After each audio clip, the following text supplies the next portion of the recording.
Meskipun perekonomian Indonesia masih dalam proses pemulihan akibat pandemi COVID-19, namun pemerintah tetap melanjutkan pembangunan proyek infrastruktur.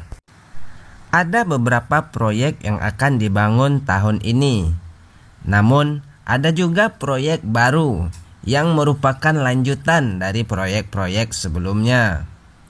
Proyek infrastruktur tersebut mulai dari pembangunan jalan tol, pembangkit tenaga listrik, hingga proyek pembangunan yang berada di bawah Kementerian PUPR.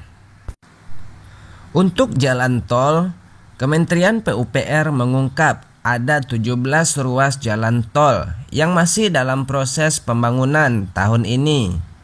Badan Pengatur Jalan Tol menargetkan bahwa ruas tol sepanjang 410 km bisa selesai tahun ini juga. Menurut perincian jalan tol yang akan ditargetkan selesai, terdiri dari jalan tol yang berada di kawasan Jakarta, Bogor, Depok, Tangerang, Bekasi atau Jabodetabek sepanjang 101,6 km. Kemudian jalan tol non-trans sepanjang 115,8 km. Dan jalan tol Trans Sumatera sepanjang 192,4 km. Sementara untuk tol di Jabodetabek antara lain tol Cibitung, Cilincing seksi 1 sepanjang 2,6 km dan seksi 2 sampai 4 sepanjang 32,1 km.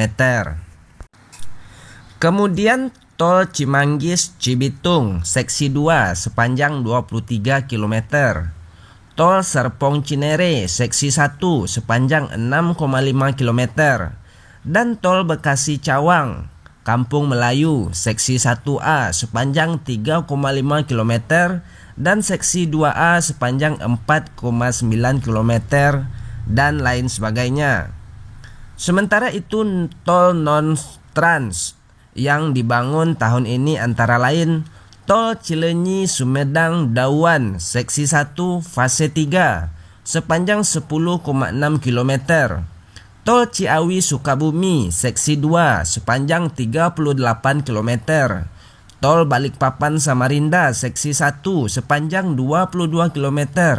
Dan tol Manado Bitung seksi 2B sepanjang 12,7 km.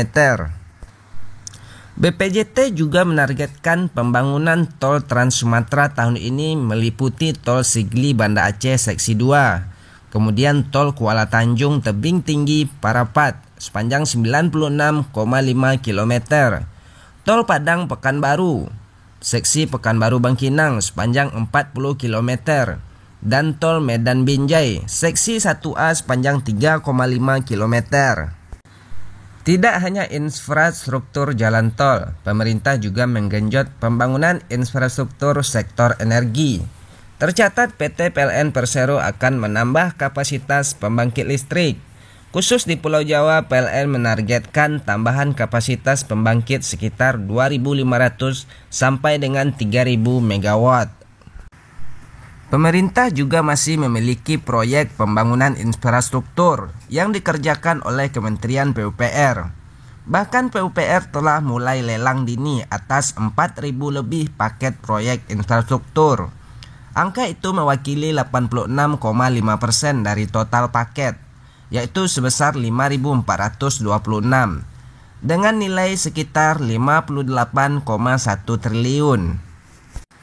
Sejumlah infrastruktur yang akan dibangun meliputi infrastruktur sumber daya air, yakni 48 unit bendungan, 42 embung, 25.000 hektar rehabilitasi jaringan irigasi, dan lain sebagainya. Ya, selain pembangunan bendungan, Kementerian juga akan membangun 410 km jalan tol, 831 km jalan baru, 22.065 meter jembatan, lalu kemudian membangun 3.116 meter flyover dan underpass. Sementara dari sisi pembangunan permukiman, Kementerian PUPR akan membangun 9.075 unit rumah susun atau rusun, 2.631 unit rumah khusus, kemudian 114.900 rumah swadaya, dan 40.000 unit prasarana, sarana, dan utilitas umum perumahan.